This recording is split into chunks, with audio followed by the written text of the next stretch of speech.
Okay, good morning, everyone. I hope you can hear me. There's something in the chat if you can't hear us. And Marty, I think you're gonna have to share your screen over again. When I started the Sure, when I started the meeting, I see everyone's popped up, which is great. Good. Okay, so welcome everyone. My name is Jacqueline Oduro. I'm the Safety Program Director here at S2SA. I see we have a lot of people joining. We've got our own safety advisors here with us. We've got a lot of members. We've got some aligned organizations as well. And just excited to have Marty Danielson join us today from Workplace Health and Safety Branch. Oh, can everybody mute themselves? We have some background noise. If we could throw the mute on. I think there. Thank you so much. So it's just a few housekeeping items. If we could mute the mics unless you want to speak and ask a question. Marty said, no problem. We can ask some questions as we go along here with the material. We'll probably have some opportunity at the end of the presentation as well to have more of a discussion and ask more questions. If you have any experiences you want to share, or Marty's also said if you have anything you want to connect with him on offline, he's willing to do that as well. So that's wonderful. You can raise your hand if you have a question. And if you also want to put something in the chat, I'll be monitoring the chat, and then I can pose a question to Marty as well. So I'm really excited. Marty is the Director of Client Services and Technical Support with the Workplace Health and Safety Branch. We've had, it comes and goes in spurts. I know members have received improvement orders, visits from workplace health and safety officers.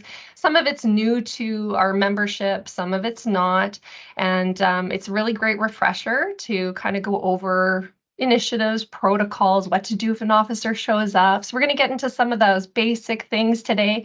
And then I'm sure Marty's going to be sharing kind of some overall initiatives as well that are happening in the department for the rest of the year. So really excited. Thank you, Marty, for coming, and excited to hear what you have to say today. Perfect. Well, thanks so much for having me. I really appreciate this. I think it's my first time speaking with S2SA, so that's wonderful. I really enjoy these types of events to hear your experiences, and if there's anything that's given you heartburn, and to have a chance to send our message out to the folks in Manitoba in different sectors. So I'm really pleased. I'm going to be sharing my screen with you guys right away. Like Jacqueline said, if you have questions, I would rather not wait until the end. I'd rather someone raise a question. We talk about it right then when when the information is still current. But I'll leave it to you folks. If you wanted to hold on till the end, that's fine too. But it's up to you. So I'm going to share my screen right now. And I'm hoping that I can still see you guys a little bit. I can see Jacqueline and my screen. So if someone raised their hand, I might need your help, Jacqueline, to identify that. No problem. Okay, great. So spoiler, this is who I am and where I'm from. Jacqueline just went through the slides here. Sorry, in the intro. Hang on here. Bear with me. Next, we'll have to right click. So here's some things we'll discuss today. We'll probably discuss some other issues too, or some other topics. Obviously, introduction, our enforcement strategy. So how do we know where to go? There's 75,000 companies in Manitoba. How do we know which ones we're going to be going to? I'm going to go over some inspection stats for all industries in Manitoba, and specifically for sales and service. Inspections by industry. We'll go over some serious incident stats, fines and prosecution stats. We'll talk a little bit about reprisal, and we'll open it up some questions. Again, that's just kind of some topics, but the discussions will be much broader. Okay. So if I was in front of you all right now, I'd ask for a show of hands. So that's not going to happen.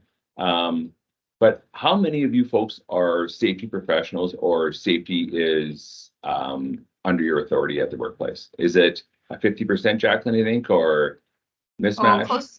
Closer to 75, I would say. Okay, Great, Yeah. that's excellent.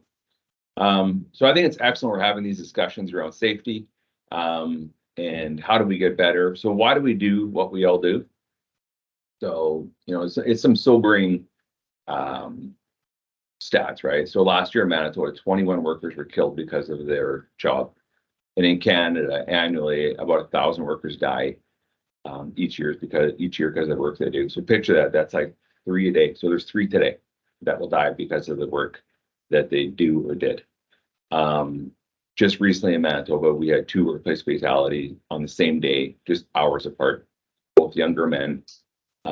In both cases, in all cases, I should say, with all these workers, it starts off as a normal day, and you're going to the workplace.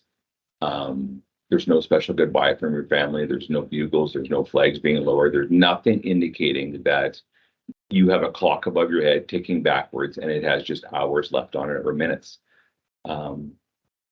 Often we see it starts off as something that seems smaller. There's a machine that isn't working. So a replacement machine is brought in that doesn't quite work the way the other one did. Or else the broken machine or tool is being used. Or the person that normally does the job isn't doing the job that day, and a newer person or a less trained person is doing that job. And it might not be 100% obvious from the get-go that something bad's about to happen. In most cases, I would say it's not. But in hindsight, when we're doing our investigation and we're looking at the steps that happen, and we usually start the interviews with take me back to the beginning of the day. And we're looking for the thing that went off the typical day's path. When you look at the investigation, you can see how these incidents compounded and ended with something super tragic.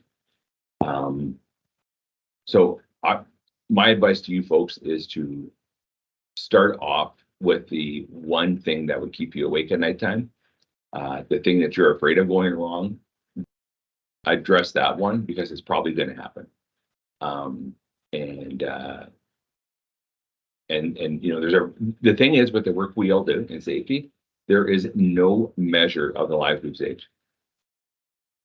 But when we're doing this stuff, 100%, we have either saved someone's life or we save them from a massive thing happening to them, like a loss of a hand, an arm.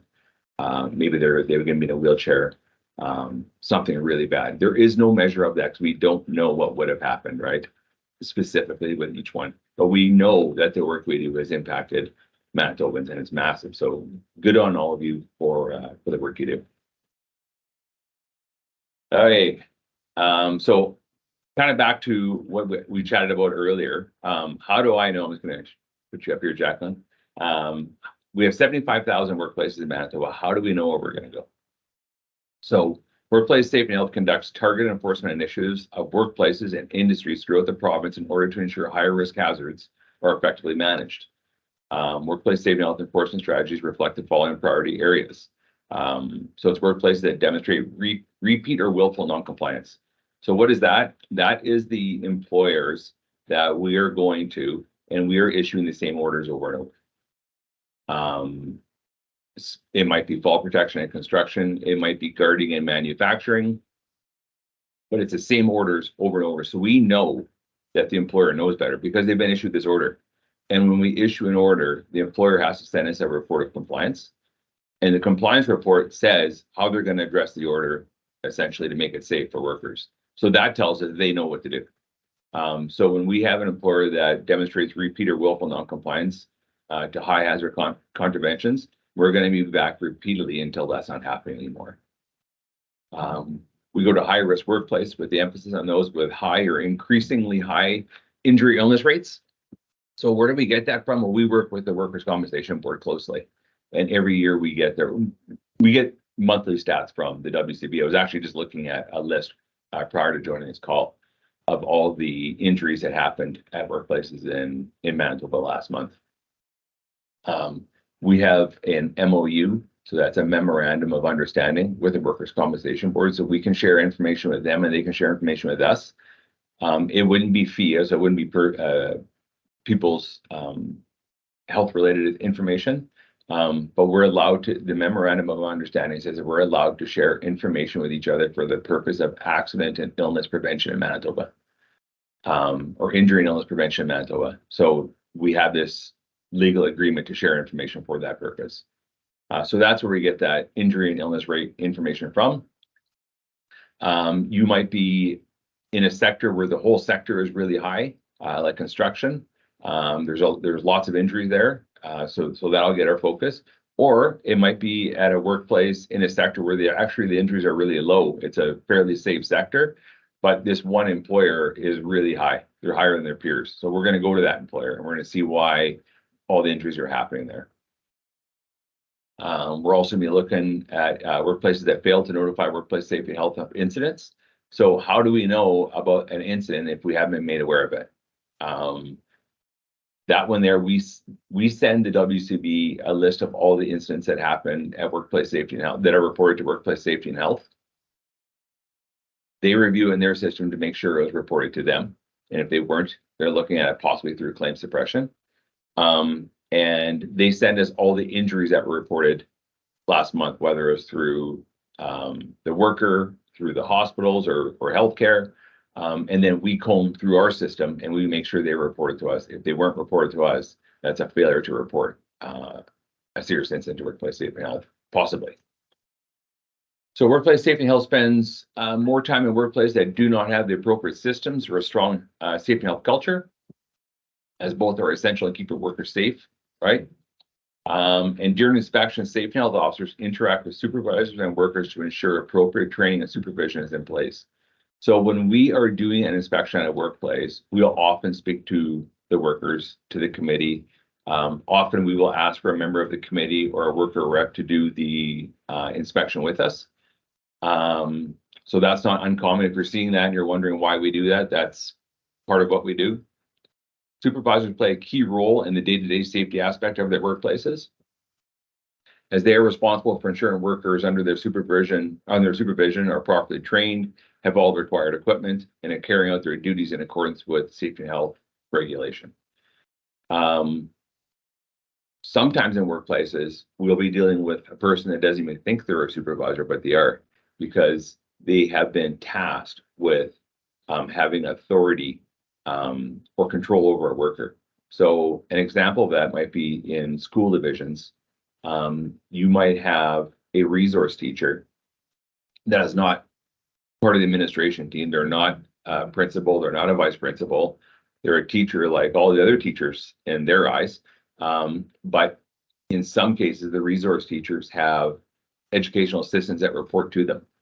And the resource teacher tells the assistants, okay, you're going to be working with this student and this student today, or this one called in sick, and I know you're a substitute EA, you're going to be working with this student today.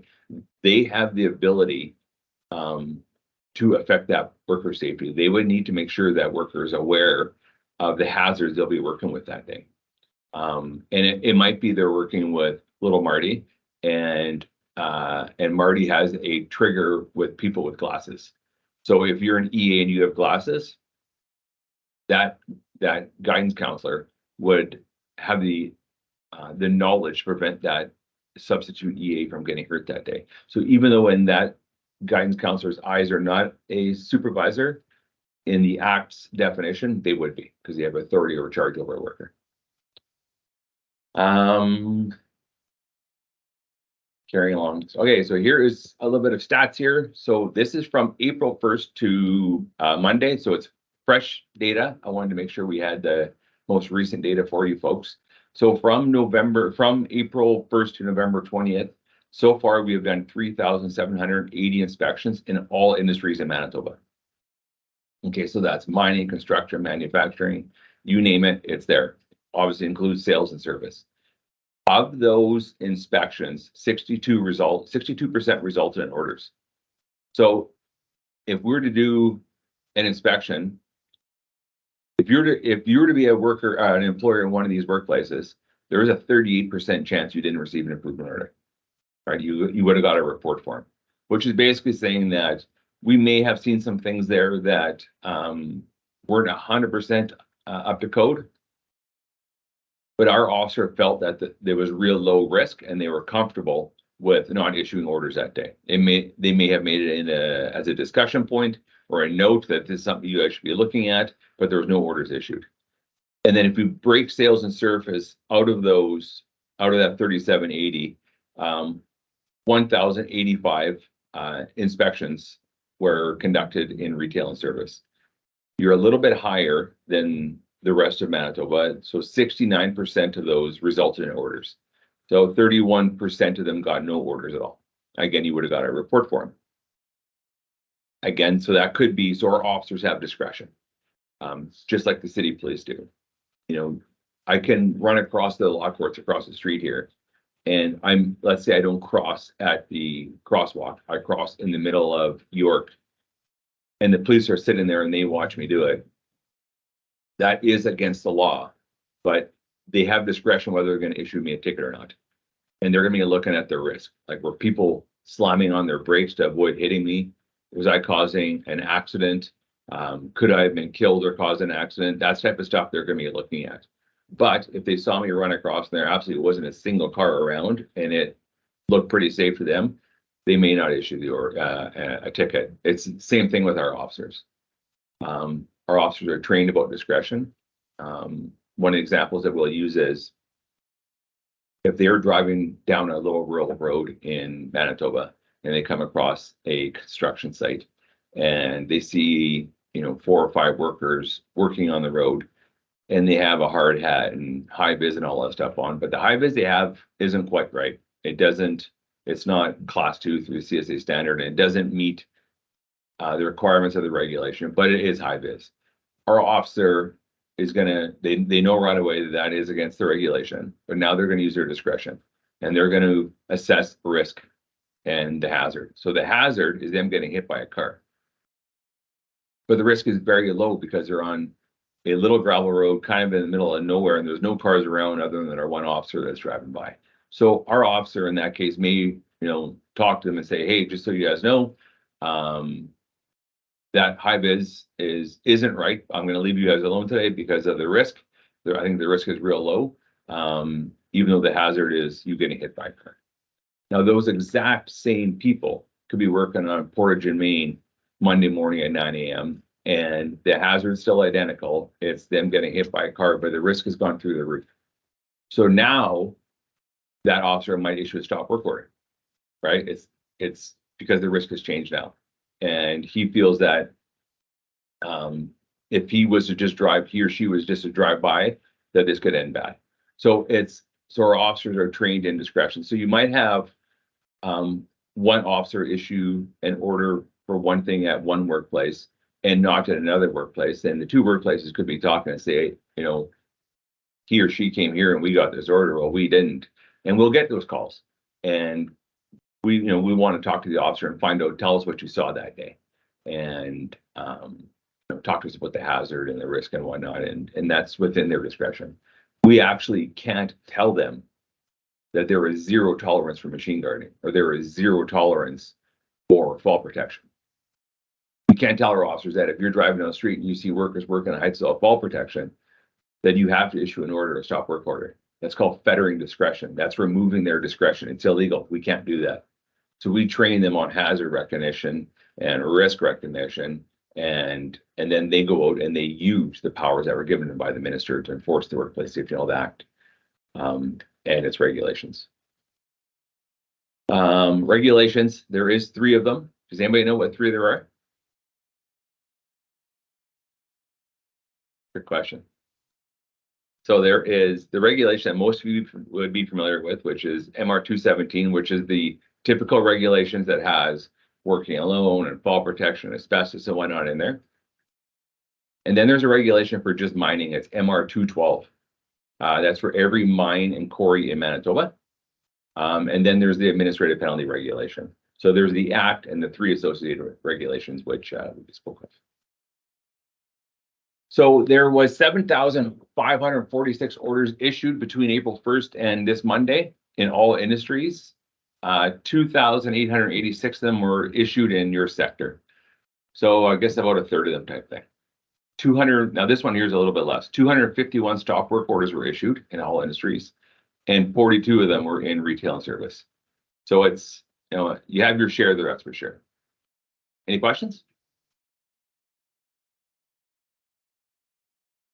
I'm concerned with the time now. Usually we're getting a bunch of questions. And so this is something that you folks may want to take a note of.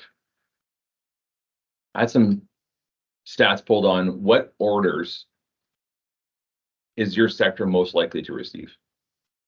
So here's out of the 1,000 orders we've issued in your sector, here's the ones, each one of these have been issued hundreds of times. So here are the ones that are most likely to be written when we're doing an inspection of your workplace. Okay, so machines, tools, and robots, that's basically the title of section part 16 of the regulation. So in there, the ones that we're issuing the most are lockout, machine guarding, and safe work procedures. That I believe that is either number 1 or number 2 prosecution that we have in Manitoba. And we'll get into prosecutions in a while. Another one is WMIS. That's going to be probably SDS or training. The other one is safety and health committees or reps. Now that could be a bulletin board, that could be you're not meeting, that could be you don't have your minutes posted. There could be quite a few things from there. The next one is harassment. So there is usually 2 orders that we'll see under harassment. One of them is going to be to develop and implement a harassment prevention policy. And the second one is going to be to investigate harassment concern. So often when we have harassment tips called into the branch, people will call in and say, I work for ABC Manufacturing, and I think my coworker or my supervisor is harassing me. So the first thing we ask them is what? What do you guys think?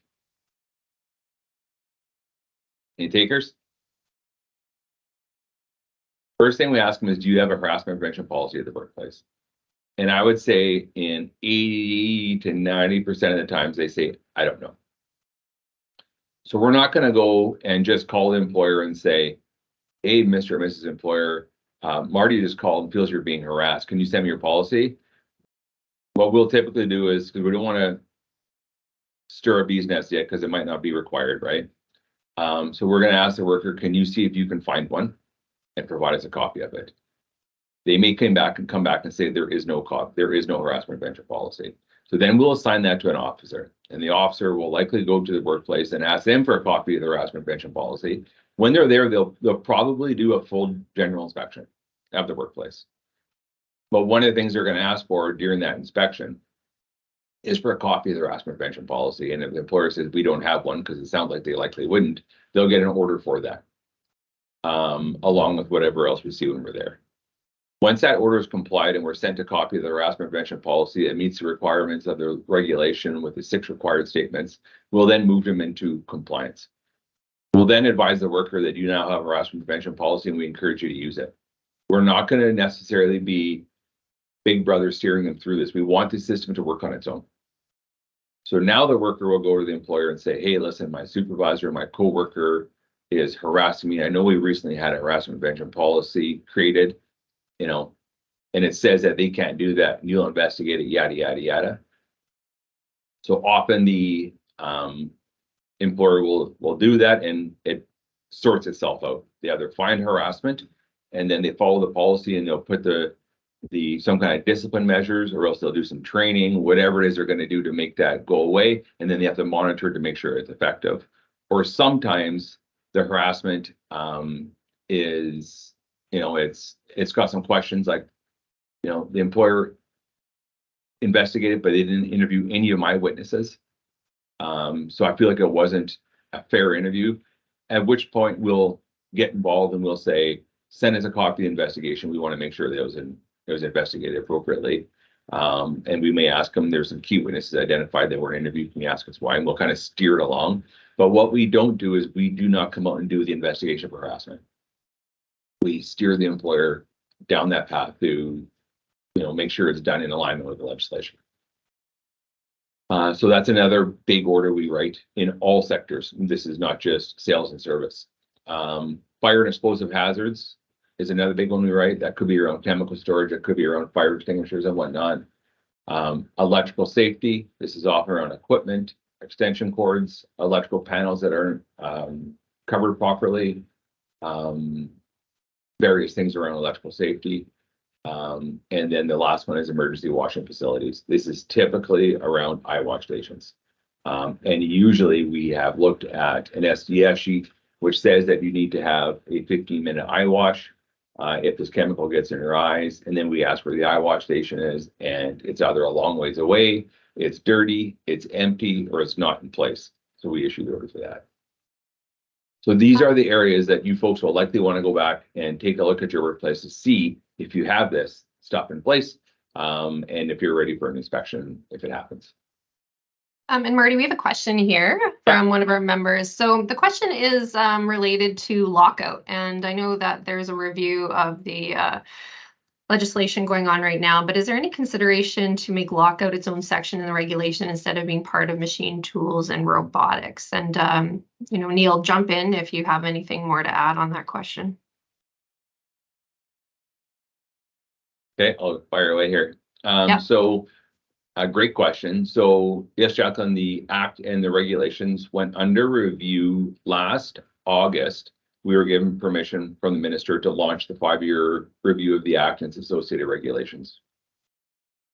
From that point, a review committee was struck to represent workers and employers in Manitoba, along with technical representatives. And a mandate was written by the minister on here are the areas you need to focus on. It's, you know, ensuring that there's strong protections in place for workers, alignment with other jurisdictions, red tape reduction. Like, there's a whole bunch of things that about 5 or 6 areas that they said to focus on. When you're doing your review, focus on these things here. So then we did a public call out, and there's a public consultation took place from end of August-ish to beginning of December-ish, where we told Manitobans, hey, if you have a suggestion or a concern with the regulations or the act, this is your venue to bring it forward. So it was on a website called Engage Manitoba. So we received, I think, about 300 recommendations under the act or the regulation. Several of them were duplicates, and I think we ended up with about 100 unique recommendations. From there, we were meeting with the act review committee to go through them one by one to discuss, you know, is this something that you guys like to see in regulation? Yada yada yada. I'm getting to your question, I promise, here on lockout. In that time, government changed, as you guys know. In October, the Conservatives were voted out and the NDP was voted in. So we were, you know, kind of like, what are we going to do now? Because we have a new minister. And what does this do for the act review? So Wab Kinew, our new premier, has instructed our minister to reinstate the former minister's advisory council. So you're going to see that happening in the spring when the House sits again. So the act can only have changes done in the spring and fall when the House sits, and the regulation has to have a change done throughout the year anytime cabinet is sitting. So what you're asking for would be a regulatory change. But out of the 100 recommendations that we have received and reviewed, not one of them was to have lockout its own provision in the regulation. So the answer is no. I wanted to give you a bit of the background on that process and how we ended up with a no. Yeah, so, but I'm curious why you think it should be its own.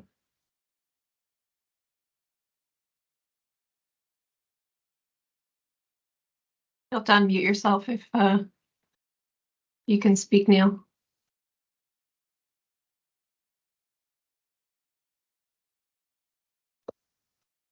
Yeah, I was just thinking, I worked in the US a lot, and so they have their lotto regulations, just control of hazardous energy, where it's not just geared under the robotics tools, where it's just kind of fault protection in its own section. Maybe it would give it more weight than. You mean a lockout, you mean? Yeah. Okay.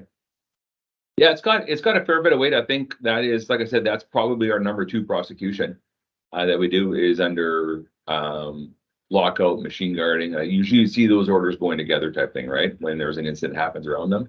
Lots of times it's maintenance is being conducted on a machine at workplace and it wasn't adequately locked out, or energy wasn't, there's still stored energy of some sort in there. But that isn't one of the considerations. It could be for the future though. If the act was or when the act is under review again in another 5 years, if that's something that that you wanted to bring forward, by all means, you could bring that forward as a recommendation. Sounds good, and answered my question. Okay, right on. Thanks. No problem. I have another question too, Marty. Yeah. And maybe you're going to get to this. So, but just in terms of an association perspective, we see waves of orders, or we're just going by when members are calling in. So we saw a wave last year of respiratory protection orders, looking for fit testing and training and proper use, maintenance, and care. And then, this year we're seeing a lot of risk assessments for MSIs. And so we see these trends. And so my curiosity is, where do those come from? Are we looking at different types of inspections where officers are looking at a general inspection and taking a look at, high risk activities within an operation? Or are they mandated to look for specific risks driven by initiatives? Data, yeah. So most of when we are going to a workplace, it is for the most part, it's data driven, right? We're going there because there is a higher incident or a higher amount of injuries in a certain category.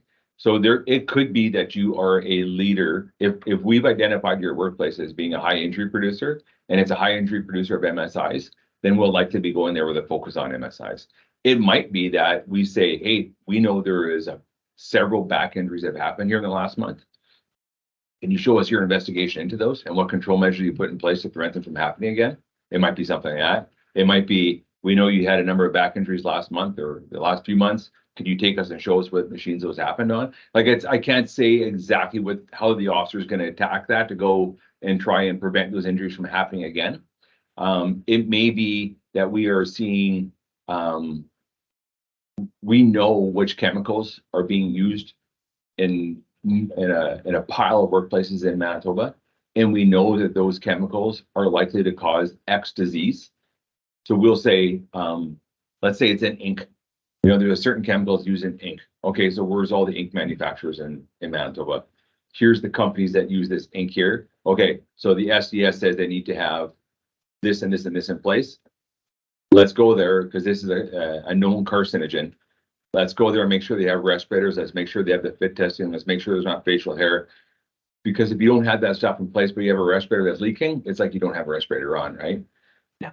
So there's different, I don't have an easy answer to say, but there's usually some kind of data, depending on how you say it, that drives us to these workplaces looking specifically for a certain issue. It's usually because there has been injuries produced or illnesses. Okay, great, thanks. Problem. Good questions. Any more? No, not yet. Okay.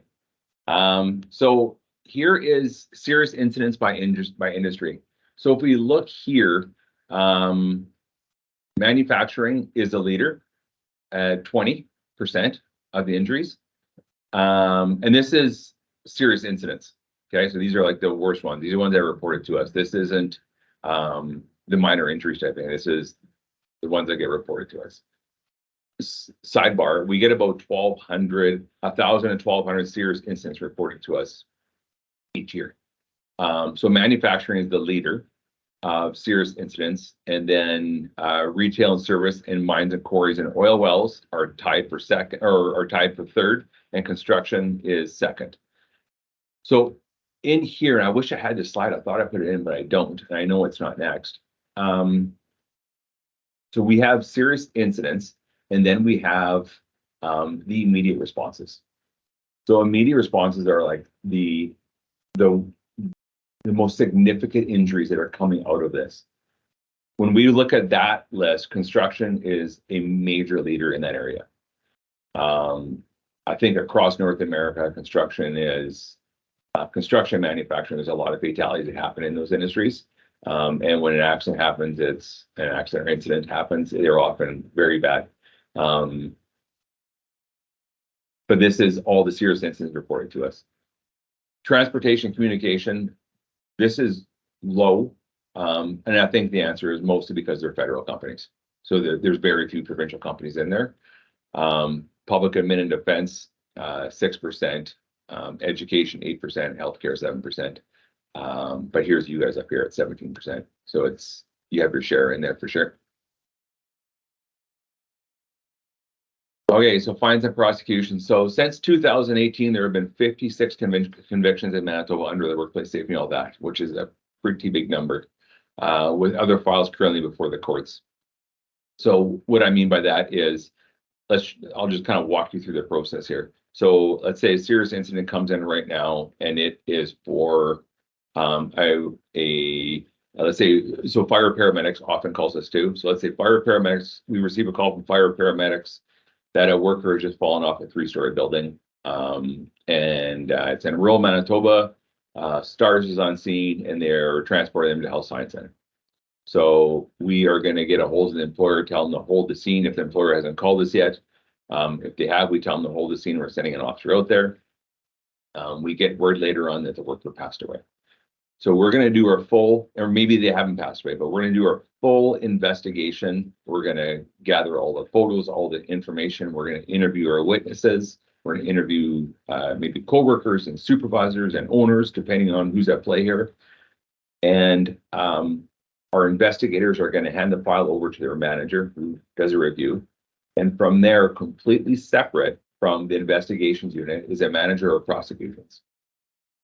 The manager of prosecutions is looking at the file to see if it looks like it should be going over to justice, and if he has any questions or anything in the file, that if he thinks the file is ready or whatnot, and then eventually the file may go over to justice, who determines if charges will be laid or not. And then so the point I'm making with this is the Department of Justice could have several files with them right now, from incidents that have happened less than, close to 2 years, but less than 2 years, because that's our statute of limitations. So, and since 2018, there's been 56 convictions, but there's likely more coming in the very near future. There might even be some at the courts right now where there's proceedings underway. So in Manitoba, first offense isn't to exceed $250,000 or $25,000 for each day for continuing offense, and a second offense of $500,000 or $50,000 for each day that it continues. And on average, Workplace Safety and Health issues about 20 administrative penalties each year. So if you think about an administrative penalty, if you have received an administrative penalty from Workplace Safety and Health, it's a pretty special category you're in. It's not a good one. It's a special one though, because we do 6,000 inspections a year and issue 10,000 improvement orders. And these 20 administrative penalties are for the employers that they're willfully non-compliant. They know what to do and they just repeatedly don't do it. Whether it's guarding or fall protection or whatever issue it is, could be working in excavation, asbestos, electrical, can be anything. It can be receiving the same order twice. It can be we've given you a compliance date and you're not in compliance within that time frame. So just think of that. Of the 10,000 improvement orders we issue, there's 20 administrative penalties issued each year. So it's a very small percentage of folks get that, but when you do, it's a very bad path they're going down, because it could easily end up as a prosecution in the near future. If you think of it, let's pick on the roofing company. If we receive a tip or we drive by a workplace and we see 2-3 workers working at heights without fall protection, we issue a stop work order, and they give us a compliance note saying that we're going to ensure all of our workers are trained and our workers are wearing the fall protection required, and we're going to have supervision ensuring that they're wearing them, yada, yada, yada. And this is what we're going to do to prevent this from happening again. And we say, okay, that sounds good.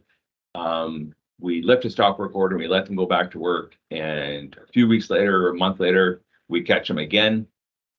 And it's kind of the same, old wine, new bottles type thing. It's, we catch them tied off and they tell us again, oh, here's their reasons for not wearing this stuff that day, whatever excuse they come up with. And let's say this happens three times, 4 times. And the last time they have a worker fall and the worker is paralyzed or dead. Okay.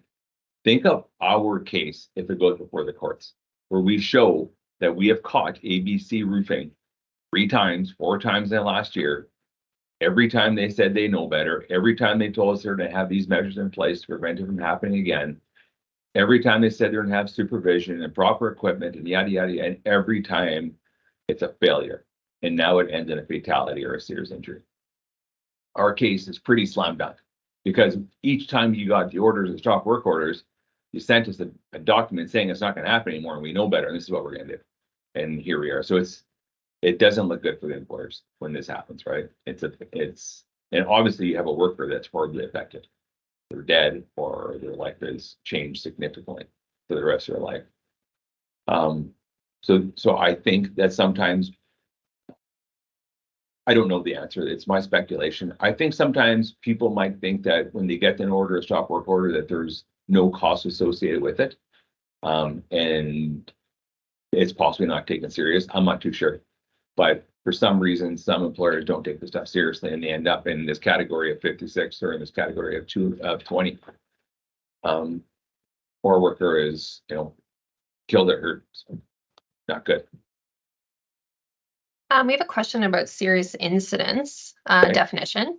So in the, I guess, 2.6, we've got definition, a cutler laceration that requires medical treatment at a hospital is defined in the Health and Service Insurance Act. So the question is, does this mean that every cut or laceration that is treated at a hospital, even if no stitches are required, must be reported to the branch? Just seems like there's a bit of gray area. If you could provide some clear context or explanation, that'd be great. And that's from Jennifer. And Jennifer, jump in if you want.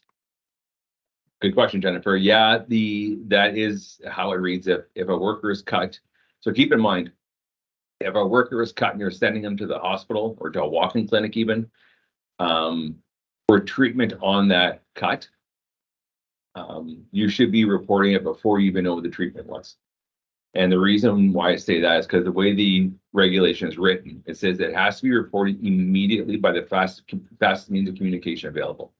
So that means as soon as the cut happens and you determine this person is going to the hospital for treatment, then the next call, after you've called a taxi, paramedics, wherever it is, the next call is to call the Workplace Safety and Health Branch. So often, if we have been called and we know that they had 5 stitches, the call, it's a late call. And that's up to the officer's discretion, how they're going to handle that. Now, the ones that are a little bit different is a broken bone. Because you don't know it's a broken bone until it's diagnosed, right? So the worker got hit with a 2x4 across the arm and fell off a second floor or something like that. Got him on the shoulder. Their shoulder was in a lot of pain and discomfort. So we sent him to the hospital. The worker has since called and told me that his shoulder was broken. Her shoulder was broken. Well, you needed to know about the broken bone in order to report it. So now that you know it was a broken bone, it met the definition of it. So that's a little bit different. But as soon as you know that something has met the definition, it has to be reported. Now, so it's a great question, Jennifer, and it's something that I kind of think about often too. And the example I kind of came up for myself on this one is, let's say an employer calls and says that they just had a worker cut themselves and they sent them to the hospital, and they don't think they're going to even need a stitch, but we're sending them there just in case. Now, my question is, or the question to us is, should that be reported? And what if I came back and said to you that was a vulnerable worker, maybe a new Canadian, maybe someone fresh into the workforce, 18 years old type thing, and we found out they're working on an unguarded table saw, right? The mechanism of the injury just changed everything. So we often want to find out about these types of things, and that's where we start drilling down to what were they doing at the time. You know, was there training? Was there PPE? Was the machine guarded? Right? We want to find out a little bit more about the workplace. So that's the point of the call. So we could have the worker ended up with no stitches, but we're going there 100% because it should have been an amputation, because that saw was designed to cut, and it was doing exactly what it did, but it wasn't a guarded machine, and they got lucky on that one. Thanks, Marty. And then so similarly, so like 3rd degree burns, similar to the broken bone, you have Agreed. to have a diagnosis, right? So Agreed. okay. Yeah, So you agreed. can take them quite literally. So we do have one more question here. Someone has their hand raised. I can't see. So if you Was just want to Jeff, I jump think? in. Jeff's hand. Yeah, Jacqueline, it's Jeff Jones. Hi. Yeah, just a quick question about when we notify the province of an injury or an incident. If we phone you just as an FYI phone call, so let's say somebody shuts the door of a vehicle on their finger, they report it to their supervisor. The injury report that we get is that there's no indication of a fracture or a break. It's just that they've injured their. Oh, I think you cut out there, Jeff. Oh, sorry. I heard the part where you said there's no indication of it, no indication of a break. It's just that they have, and then I heard you stop there. Oh, yeah, there's no indication of an actual fracture. Okay. So the injury report that's supplied to a safety resource just indicates that it's an injury to a finger. Okay. When reviewed, we figured, well, shutting a door on a finger might lead to a fracture. I'm going to report it to the province. It's just going to be an FYI, so you're aware an incident occurred. Yeah. I know it does not meet the requirement of a serious incident to be reported. Yeah. Generally, my conversation with the officer will be, you don't need. Is that phone call, is it documented by your branch so that 2 weeks down the road, if I find out it is a fracture, that there is a record that I actually phoned about the incident? Or do you guys just, if it's not a reportable event, you don't document it at all and that conversation never happened? So you were breaking up a little bit, but I think I got your question, Jeff. So twofold, our phone calls are recorded. And they're on, I think they're in the archives for 1 to 3 months. I could look into that number specifically, but they are recorded. And when something does meet the definition of a serious incident, it 100% is recorded, and actually an email goes out. So one thing you guys probably don't know is anytime a serious incident is reported to the branch, again, we get 1,200 a year. We call it a PIN. It's a notification. So it gets entered into our case management system where it's going to live for 100 years, literally. And then on top of that, an email is sent out to all of the branch, so all the officers and all the managers, saying that a worker's finger at ABC Manufacturing, a worker caught their finger, or a worker had their finger slammed in a door of a vehicle at ABC Manufacturing. Fingertip is amputated, or broken bone, whatever the definition of the serious incident would be. Scene is secure, assigned to this officer, or else it'll be self-investigate. Like they let everyone know who and what happened and what's the status of that file.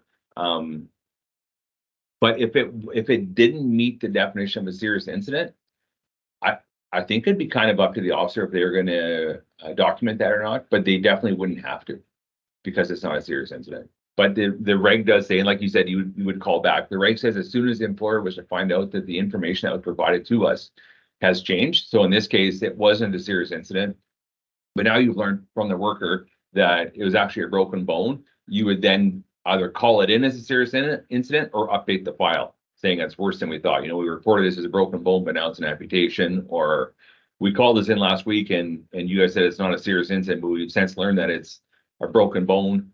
So now it's a serious incident. So the answer of the documentation is yes on the phone call, yes or no, depending on the scenario, with the linked documentation, our case management system. And yeah, you would have to update us if the information changed. Great, thank you. Yeah, no problem. And then one more here, going back to the cutter laceration definition.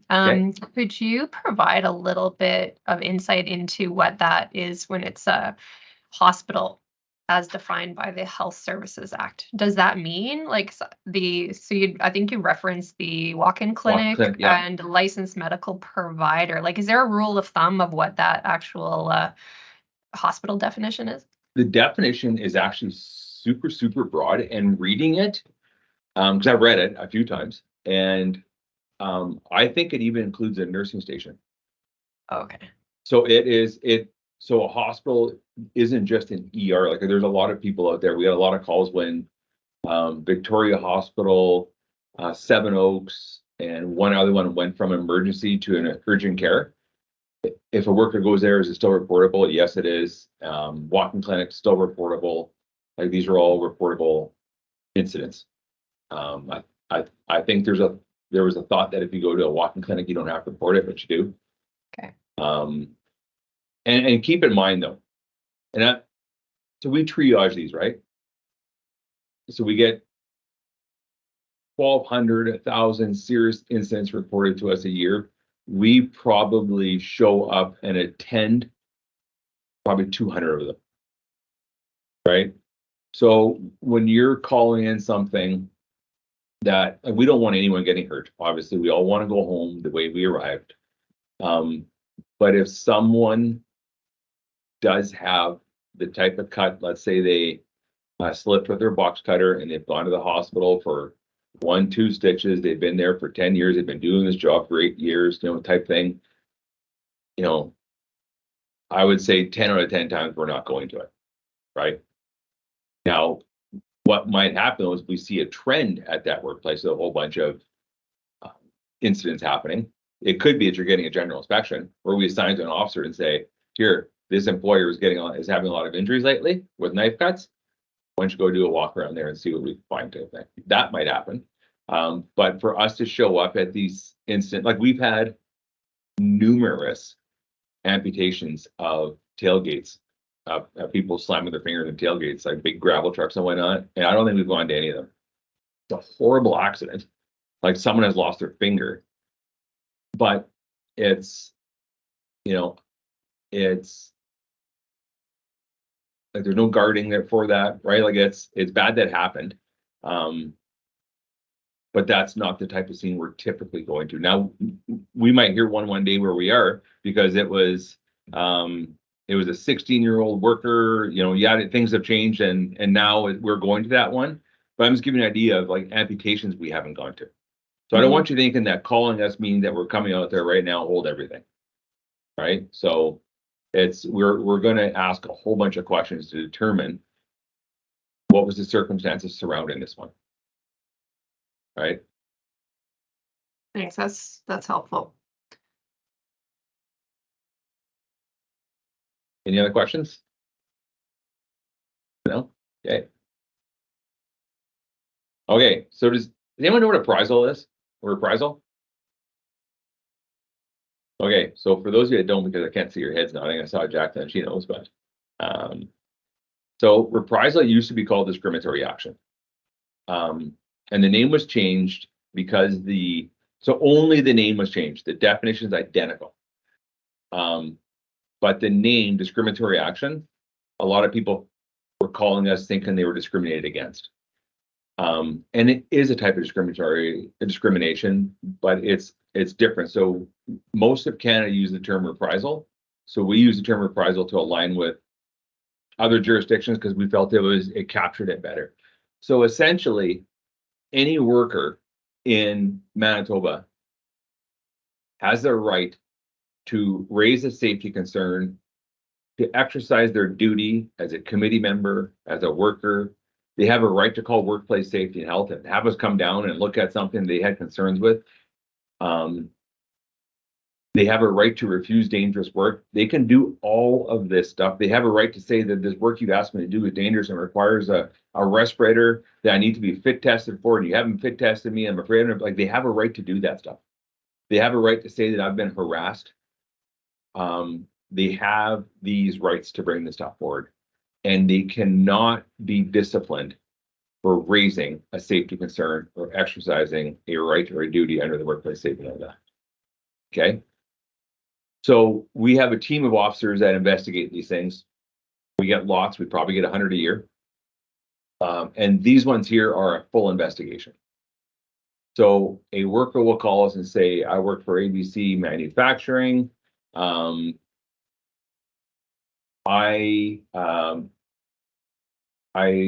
did a work refusal this morning. And my boss told me to go home. I'm fired, not to come back tomorrow. That's a really cut and dry example of reprisal. So then we would say, okay, we're coming out there. We're going to go there. And we are likely going to go to human resources. And we are likely going to ask for a copy of that employee's file and say we want it like in our hands right now. We want to see it in full. We don't want any allegations of that was added after, yada, yada, yada. We're just going to go there and say, let's get a copy of the file. And we're going to say that this worker alleges that they were raised a safety concern and they're ultimately terminated for doing so. So now the legislation speaks to this. The onus then goes to the employer to prove why they terminated this worker. Okay. And this is where the officer has to contemplate all the information that's brought to them.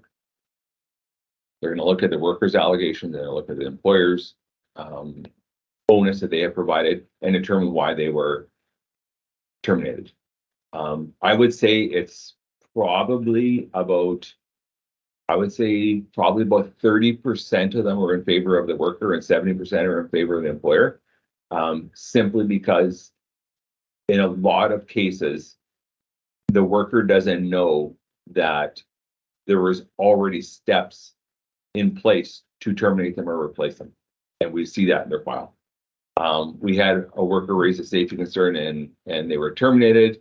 And the employer was able to show us emails that they had with the supervisor, had with HR, saying that this guy isn't working out, his welding is terrible, or his framing of the building is terrible, whatever, their painting was terrible. We've repeatedly trained them and tried to show them, and they're just not picking it up. It's tons of defects, and they're not what we thought. So we need to find a replacement for this person. So can you get a hold of the agency to see if we can get another person? Like literally, that's what we were provided. So it's like, okay, well, the employer has satisfied their onus that they weren't terminated for raising a safety concern. They were terminated for their defects and whatnot. Versus we've had others where it was the employer was not able to, they were able to show us that the worker had recently received a raise, that they were supposed to be working this is an actual example. The worker raised a safety concern and was terminated today, but yesterday they were asked to work tomorrow, which is Saturday, double time. So you weren't planning on letting them go. You were actually willing to pay them double time to do this work. And there is nothing on file. There's no reprimands. There is zero indicating that this employee was kind of on their way out prior to them raising the safety concern until they raised the safety concern. And then they've been released. So it's up to the employer to demonstrate why they are terminating somebody. And it isn't for a safety reason. So my advice to employers out there is you have to take real good documentation. And I think that goes for everything, right? It's for training. So Marty was trained on fall protection today.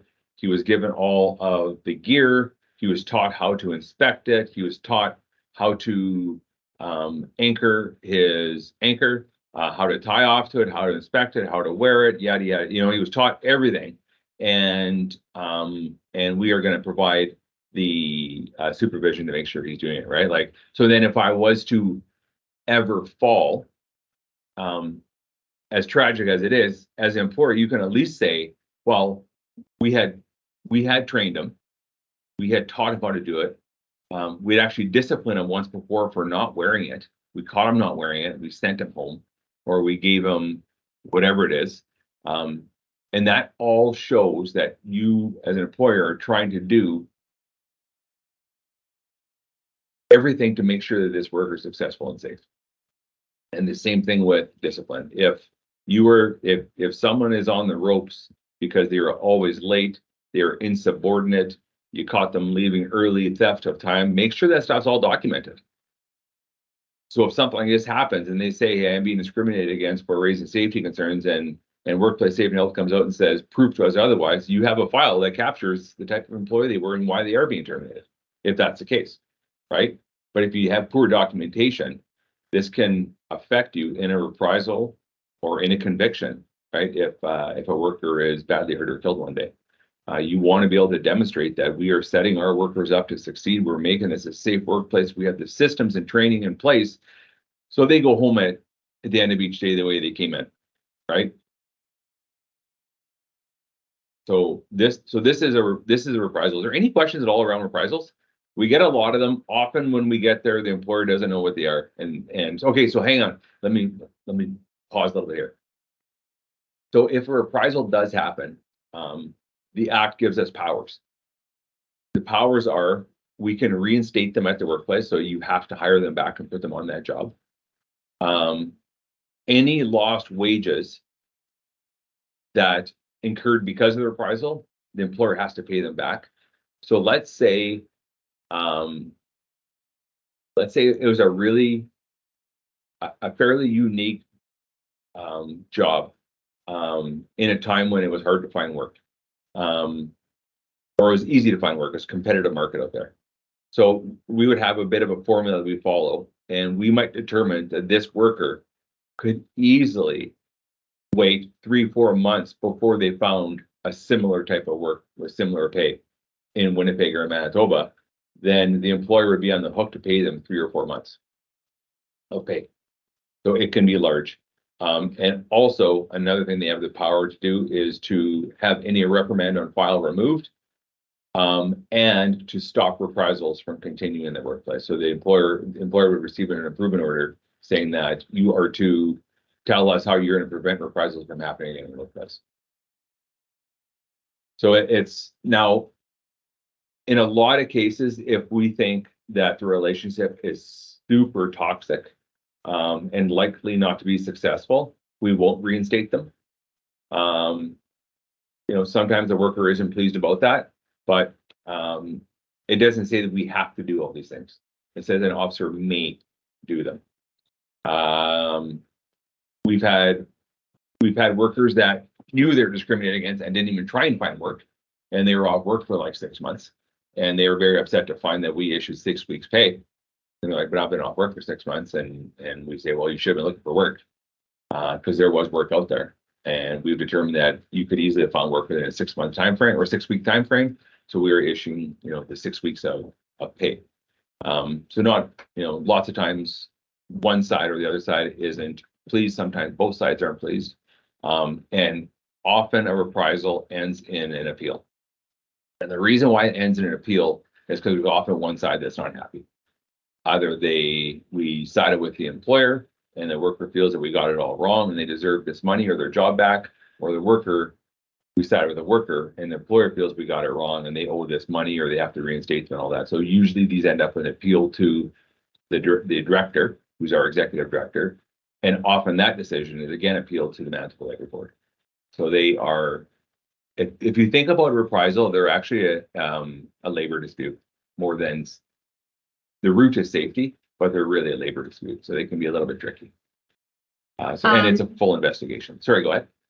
Yeah, a couple questions here. One question I have is there a statute of limitations for a reprisal claim? 6 months. There didn't used to be. Maybe I missed that. Okay. Yeah, there wasn't at one time.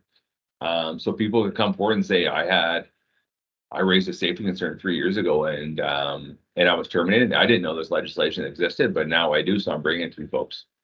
Okay. And we had to investigate, and it was super, super, super complex because information was vague. A lot of the parties didn't work there anymore. So government put in a 6-month time frame on reprisal, which is it's a good number for investigating. It's usually fairly fresh. Good question. And then a question here in the chat. So for the person reporting the concern regarding reprisal, so we have an example of concerns made about a company, and that person actually left because there was so little consideration for people's well-being and safety, even though there were multiple serious incidents. But then the person making that concern, how does that person then know if there's been follow-up on that? There's been any action or investigation or anything, or is there any process? So a worker has called us with a reprisal. Yeah. And how are they made aware of it? Yeah, if there's any follow-up or action, I believe that's the question.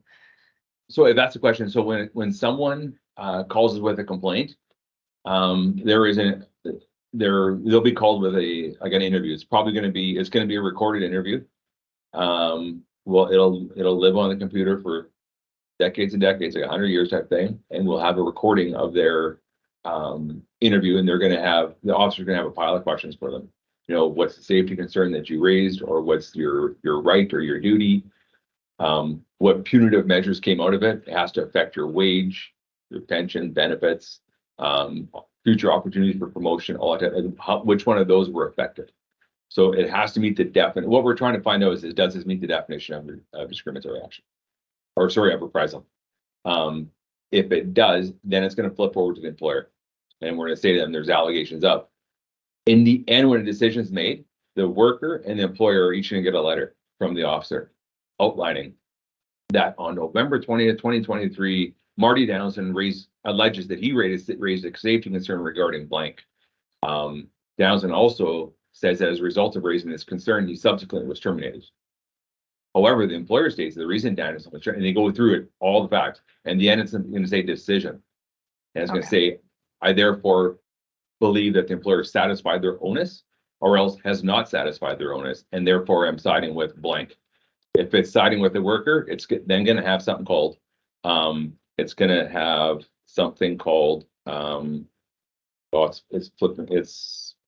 flipping me right now. Basically, it's how much money's owed. At the bottom, it's going to state it, your wages, how many hours were worked, vacation pay, everything on there, and then therefore you owe this worker blank. And then you have a right to appeal this order. Often the employer, when we side with the worker, the employer is going to appeal the order and ask the order to be suspended, because the act says that an order is still in effect even under appeal, which means that if we've said you have to reinstate Marty and you owe him $10,000, that even under appeal, they have to reinstate me and pay me the money. So what the employer is going to ask for is, say, director, can you please suspend this? So put it on pause until you come up with a decision. So I don't have to pay them and I don't have to reinstate them. And often the order will be suspended until a decision is made. Okay, Does that answer the question? I think so. Yeah. Okay. Nope, we have a little bit. It says Okay. it was a safety concern raised, but there was no reprisal. They left due to their inaction. So just wondering if if safety concerns are followed up on. So different than reprisal, if you've made a complaint, general complaint over an employer. Yeah, so we call those a tip. Okay. Because we get, years ago, it used to be 19,000 phone calls a year. I think with the creation of IBSPs, industry-based safety programs, associations, Safe Work Manitoba, 10 years ago type thing, our call volume has dropped off a little bit. I think these other areas are also getting calls, which is great. I'm glad Manitobans have lots of places to reach out for questions around safety and health. But we still get probably around 10, 12,000 calls a year. And we can't, sometimes we would call back a complainant because it's usually we have more questions, but we're not calling back to update them on something. It's just, thanks for your information. We're gonna go deal with that employer. If the worker still works there, then maybe we would advise them or work with them to say you should see an improvement orders posted on your bulletin board. If we feel that someone's at risk working there still, but if it's someone that doesn't work there anymore, we 100% won't call them back. We'll be dealing with the workers at that workplace and that employer, but we're not going to deal with the next employee. And I get that people don't like that necessarily, but they're not employed there anymore. It's not their information, right? It's our information. So Great, thanks, Marty. okay, so like I said, we issue 10,000 improvement orders a year. We do 100. So an officer can write an order or make a decision. The decisions around work refusals or reprisals. So we issue hundreds of decisions and write thousands of orders each year. There is no way, and I'm telling you right now, there is no way every single one of them is right. There's going to be errors in there. And we have a robust appeal process. And I encourage you, if you feel that you've been issued an order in error, to appeal it. You don't want to be getting orders for things. Remember, we talked about admission of guilt, right? So you don't want to be complying something you think you shouldn't have gotten in the first place, because that's going to travel with you. And if you have more incidents in the future, it just looks like it's more of the same. If you think you really got an order that you didn't deserve or a decision was wrong, appeal it. You're going to call the executives, or you'll send an email at the bottom of your orders or decision. It's going to have an email address to file an appeal. So the branch is kind of broken into two separate areas. There's the enforcement side, and then there's the side of the branch that I'm the director of, which is client service technical support. So they're separated on purpose. So when an appeal comes in against an officer's decision or order, it comes to the other side of the branch, which is completely separate from the order, from the officer that issued the order. And the person that, so it might be an officer that's on my team that's reviewing the information for the executive director. So what happens is, let me just walk you through it. You're going to send an appeal to the email address provided at the bottom of your order or your letter, and you say, I'd like to appeal this order for these reasons. Okay. That is going to come to me, and I'm going to figure out who on my team I'm going to assign that to. I have a woman on my team who's super, super bright. She's not our lawyer, but she's a lawyer. Like, she's not a lawyer of the province of Manitoba, but she is a lawyer, so she's legally trained. If I'm going to look at each appeal and see what is the crux of this one. Is somebody arguing a legal decision? Are they arguing that the law wasn't contemplated properly here? Well, maybe that's going to go to that woman. I have an engineer on my team. Is someone saying that the CSA center wasn't contemplated properly? Well, maybe I'm going to send it to our engineer. I have a couple officers on the team that have, that have a wealth of knowledge out in the field for years and years and years. If it's a reprisal or something, maybe I'm going to send it to them. So I'm going to find out who I think the best fit for this one is, and I'll assign it to them. They're going to work with the employer or the worker, and they're going to gather any information that wasn't initially considered in the first order or appeal.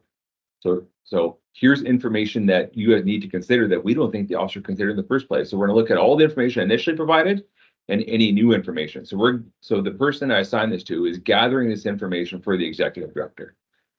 And we're going to put it all into a nice tidy package for her. And she's going to ultimately make a decision on that order that was issued or that decision that was issued. If the person doesn't agree with that order, that decision, they can again appeal it again to Manitoba Labor Board.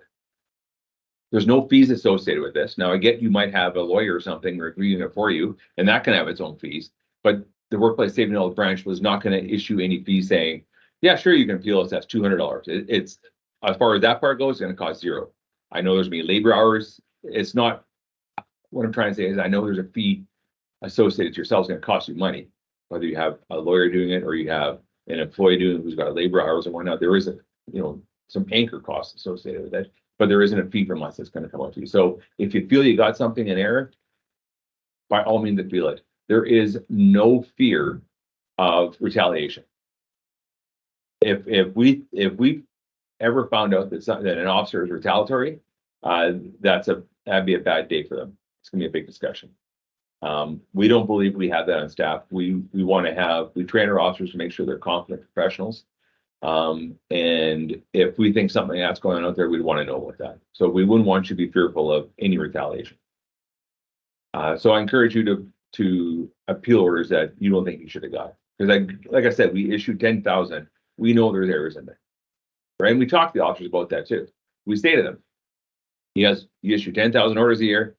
We know there's going to be errors. We don't want you guys to be fearful of having an order appealed and a decision overturned, right? It's going to be a learning moment. We're going to look into this and say, you know, we found quite a few orders were issued like this. Maybe it's a learning opportunity for our own officers to say, you guys, that's not the way the regulation is contemplated. This is how it's intended. So we have to retrain all of our officers because the employer had a really good argument here, right? So you don't know how it's going to end, but if you feel you should appeal, by all means appeal. We get quite a few a year. We probably get, 50 a year, 60 a year. There's lots and lots of appeals.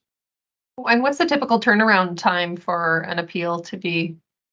So we like to have appeals done within a month, but they can be super complex, especially if they're arguing case law from different provinces, or so we are not, when we are doing reprisals and whatnot, it is not criminal law, which is beyond a reasonable doubt, right? It is administrative law, which is balance of probability or 50% plus one.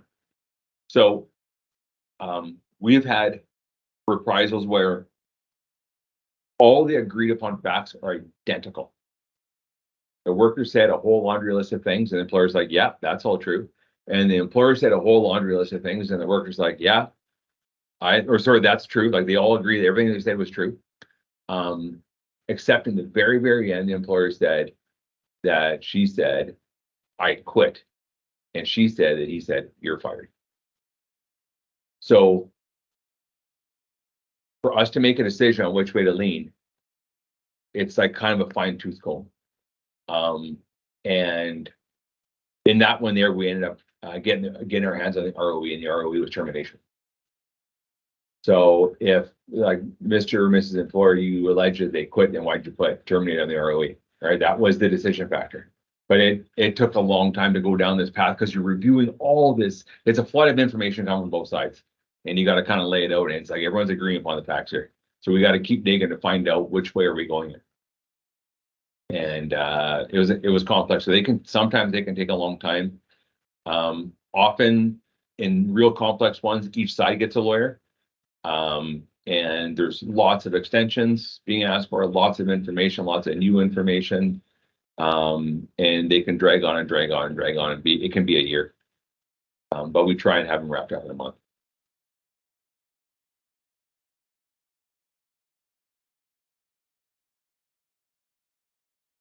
There we go. I think we're doing pretty good for time, right? We got about 6 minutes. Yeah, that's great. Any other questions? You guys gotta have something. There you go. Hi, Rob. Hi, it's Rob. This is really great. I really appreciate all the information you gave us. Good. Glad.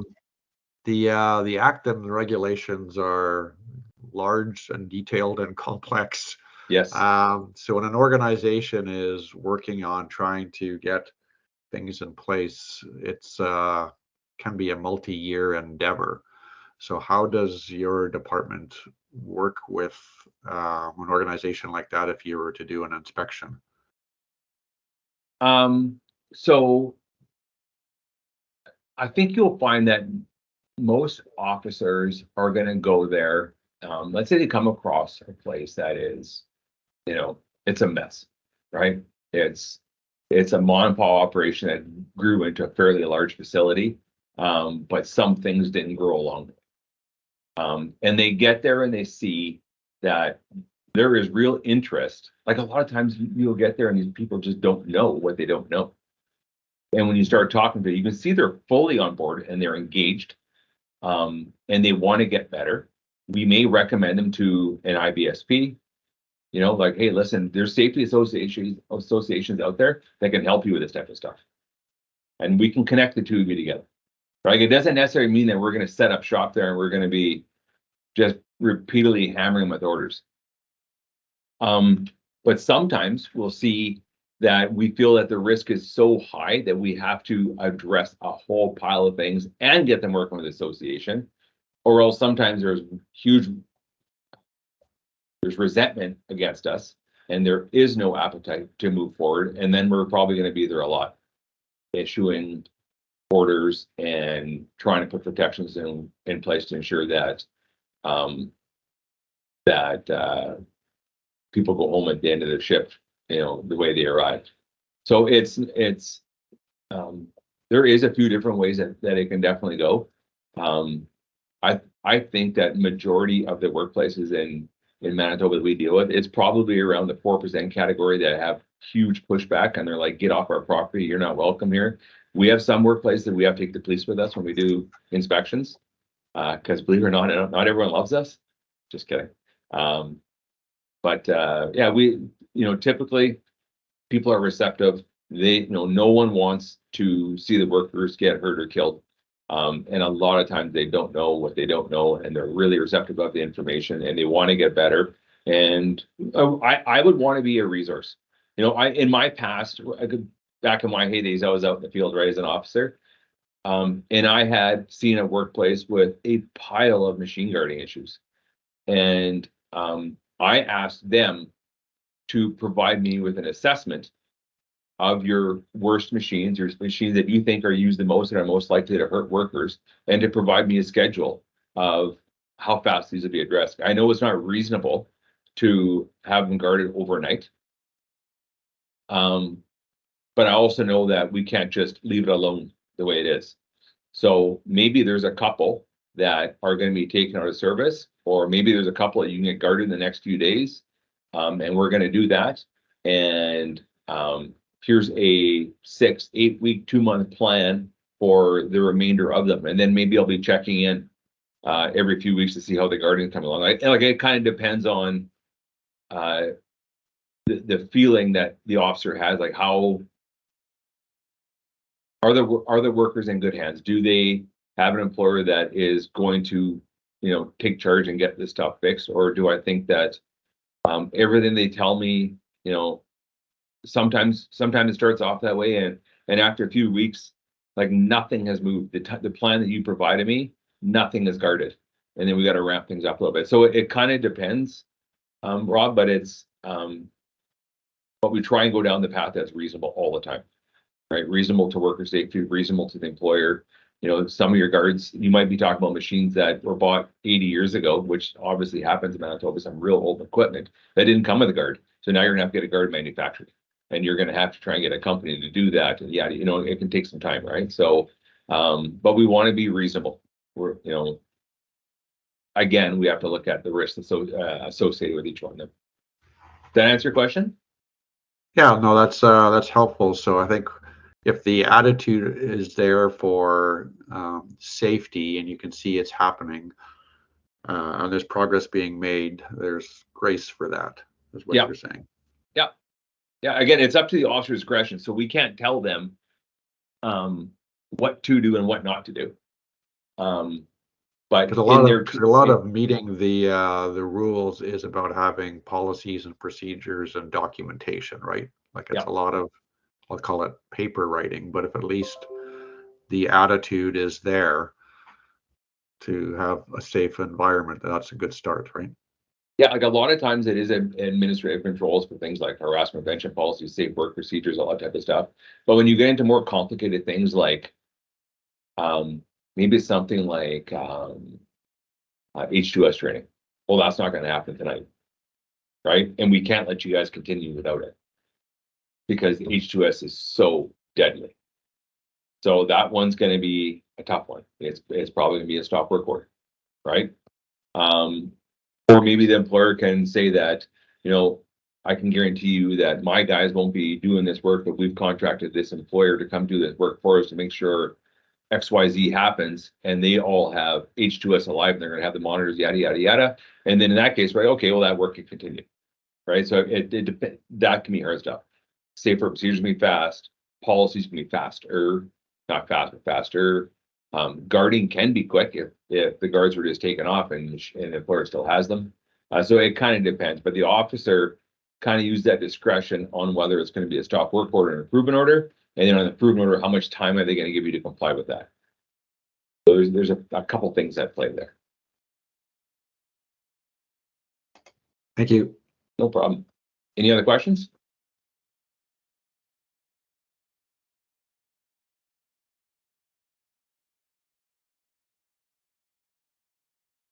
Okay. Cool. What do you think, Jacqueline? I think that means that everyone's satisfied. Thank you so much. That was fantastic. And that was great. I learned a lot about the reprisal process there.